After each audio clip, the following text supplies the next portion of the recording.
आज हम mail reproductive system के बारे में जानेंगे। The reproductive system is association with the generation of new life. Reproductive system एक ऐसी सिस्टम होता है जिसमें कि हम एक न्यू लाइफ को जनरेट करते हैं। The system has internal as well as external sexual characteristics. इस सिस्टम में इंटरनल और एक्सटर्नल चीज़ें इंक्लूड होती हैं मेल रिप्रोडक्टिव सिस्टम में। सबसे पहले बात करेंगे मेल रिप्रोडक्टिव सिस्टम के इंटरनल ऑर्गन्स की। उसमें आता है testis, vas deferens, Cowper's gland, sperm, prostate gland और पेनिस। साथ ही साथ एपिडेमिस भी आता है, स्क्रोटम भी आता है। ये सारी चीज़ें मेल रिप्रोडक्टिव सिस्टम में इंटरनल ऑर्गन्स में पाए जाते हैं। डायग्राम में आप देख सकते हैं। नेक्स्ट है external male sexual characteristic. Externally कौन कौन से चेंजेस होते हैं एक मेल के अंदर। सबसे पहला है इसमें मेल की जो वॉइस होती है वो ज़्यादा हस्की हो जाती है, नहीं हस्की वॉइस हो जाती है। डेवलपमेंट ऑफ बियर्ड्स का डेवलपमेंट होता है, मुस्टैच का डेवलपमेंट होता है, मूंछ वगैरह ये सारी चीज़ें आती हैं। और डेवलपमेंट होता है बॉडी हेयर्स का, और साथ ही साथ मस्कुलर स्ट्रेंथ जो होती है उसका भी डेवलपमेंट होता है। ये सारी चीज़ें हमारे एक्सटर्नल मेल सेक्सुअल कैरेक्टरिस्टिक्स में आती है। सबसे पहले टेस्टिस के बारे में जानेंगे, साथ ही साथ सारे जो इंटरनल ऑर्गन्स के उनके बारे में डिस्कस करेंगे।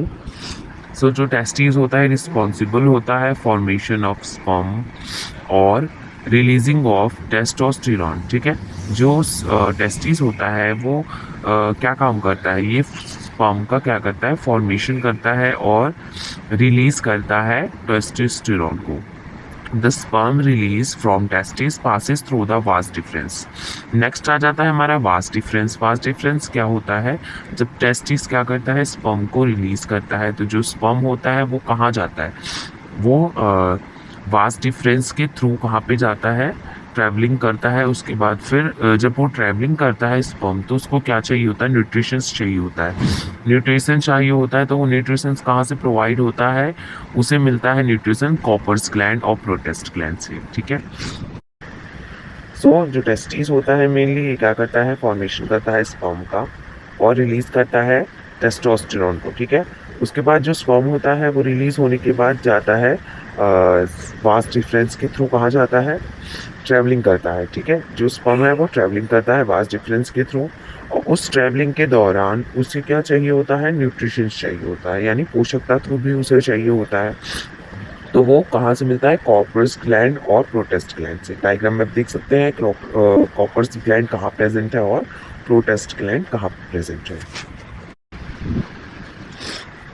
नेक्स्ट क्या होता है, these glands also help to neutralize the pH of the urine। जो ये ग्लैंड्स प्रेजेंट होते हैं मेल रिप्रोडक्टिव सिस्टम में, ये क्या करते हैं, यूरिन जो होता है उसका जो पीएच होता है उसको मेंटेन करके रखते हैं, न्यूट्रलाइज करके रखते हैं। और the testes are located in the scrotum. जो टेस्टीज होता है वो कहाँ पे प्रेजेंट होता है, स्क्रोटम में प्रेजेंट होता है। डायग्राम में आप देख सकते हैं, नेक्स्ट डायग्राम में स्क्रोटम क्या होता है, वहीं पे प्रेजेंट होता है। क्यों, स्पर्मेटोजेनेसिस के लिए, यानी कि फॉर्मेशन ऑफ स्पर्म के लिए वहाँ पे प्रेजेंट होता है। स्पर्म को फॉर्मेशन जो स्पर्म का फॉर्मेशन होता है उसका जो टेम्परेचर होता है 1 to 2 डिग्री लेसर और कूलर टेम्परेचर चाहिए होता है स्पर्म का फॉर्मेशन होने के लिए। जो मेल यूरेथ्रा होता है वो longer than the female urethra. ठीक है, जो मेल का यूरेथ्रा होता है वो बहुत लॉन्गर होता है अदर देन फीमेल यूरेथ्रा से। The main urethra is the common site for the release of sperm and urine. जो यूरेथ्रा होता है मेल रिप्रोडक्टिव सिस्टम में, वो कॉमन साइट होता है स्पर्म और यूरिन का, यानी एक जगह होती है जहाँ से दोनों चीज़ें रिलीज होती है, स्पर्म और urine. The sperm are present in the semen. जो सीमेन फ्लूइड पाया जाता है उसी में जो स्पर्म होता है वो प्रेजेंट रहता है। The production of testosterone is controlled by the FSH, यानी फॉलिकल स्टिमुलेटिंग हार्मोन, और LH ल्यूटिनाइजिंग हार्मोन। जो टेस्टोस्टेरोन होता है उसको कंट्रोल कौन करता है, जो हमारे पिट्यूटरी ग्लैंड है, हाइपोथैलेमस ग्लैंड है, उसके द्वारा ही कंट्रोल होता है टेस्टोस्टेरोन जो हार्मोन होता है, जिसको भी कंट्रोल करता है FSH और LH।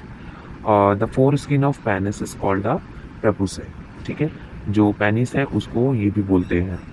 सो सबसे सबसे पहले क्या हमने पढ़ा था, टेस्टिस। टेस्टिस जो होता है वो क्या करता है, स्पर्म का फॉर्मेशन करता है। तो जो स्पर्म होता है वो कहाँ जाता है, वास डिफरेंस के थ्रू आता है, साथ ही साथ उसको वहाँ पे न्यूट्रिशन की रिक्वायर्ड होती है। तो वो कहाँ से लेता है न्यूट्रिशन, कॉर्पस ग्लैंड और प्रोटस ग्लैंड से लेता है। ये जो ग्लैंड्स होते हैं ये क्या करते हैं, मेंटेन करते हैं pH of urine, and then उसके बाद फिर ये यूरेथ्रा के थ्रू रिलीज हो जाता है। सो वीडियो अच्छी लगी तो चैनल को लाइक करें, सब्सक्राइब करें, press the bell icon to get notification. Thanks for watching.